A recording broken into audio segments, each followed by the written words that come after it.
திருக்குறள் அதிகாரம் 120 தனிப்படர்மிகுதி.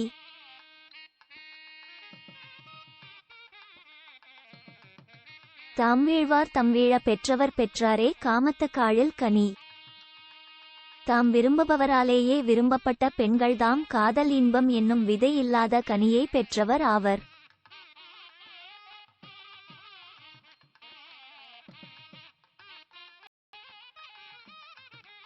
வாழ்வார்க்கு வானம் பயந்தற்றால் வீழ்வார்க்கு வீழ்வார் அளிக்கும் அழி.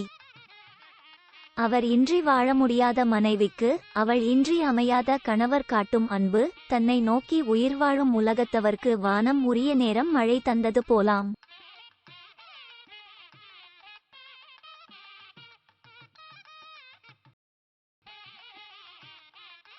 வீழுனர் வீழப்படுவார்க்கு அமையுமே வாழுனம் என்னும் செருக்கு.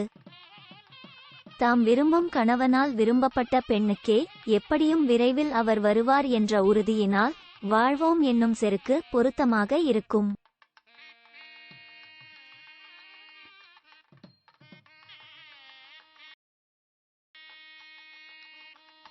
வீழப்படுவார் கெழியிலர் தாம் வீழ்வார் வீழப்படார் எனின்.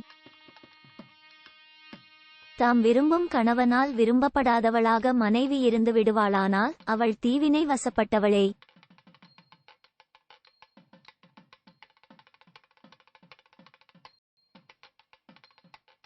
நாம் காதல் கொண்டார் நமக்கெவன் செய்பவோ தாம் காதல் கொள்ளா கடை.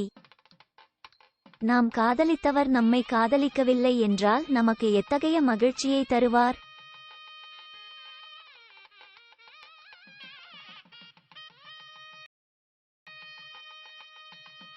ஒரு தலையான் இன்னாது காமம் காப்போல இருதலை யானும் இனிது.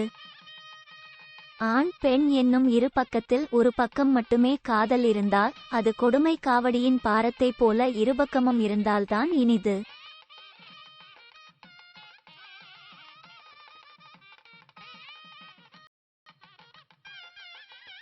பருவரலும் பைதலும் காணான்கொல் காமன் ஒருவர்கண் நின்றொழுகுவான்.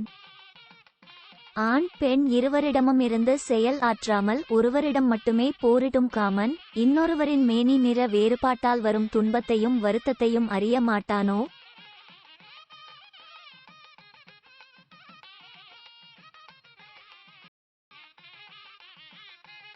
வீழ்வாரின் இன்சொல் பெறாது உலகத்து வாழ்வாரின் வன்கணாரில்.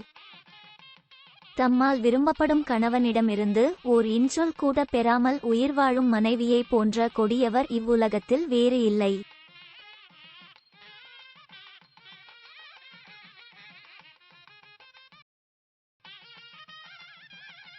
நசையார் நல்கார் எனினும் அவர் மாட்டு இசையும் இனிய செவிக்கு. நான் காதலிக்கும் என் கணவர் என் மீது அன்பற்றவர்தாம் என்றாலும் அவரிடமிருந்து வரும் எந்த சொல்லும் என் செவிக்கு இனிமையானதே.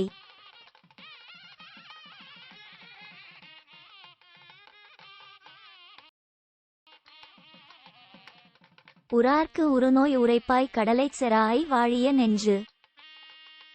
நெஞ்சே நீ வாழ்க. பாவம், நீ ஏன் உன்னோடு உறவில்லாதவர்க்கு உன் அளவற்ற துன்பத்தைச் சொல்லிக் கொண்டிருக்கிறாய்? அதற்கு பதில், உன்னை துன்புறுத்தும் கடலை தூர்க்க முயற்சி செய், அது முடியும்.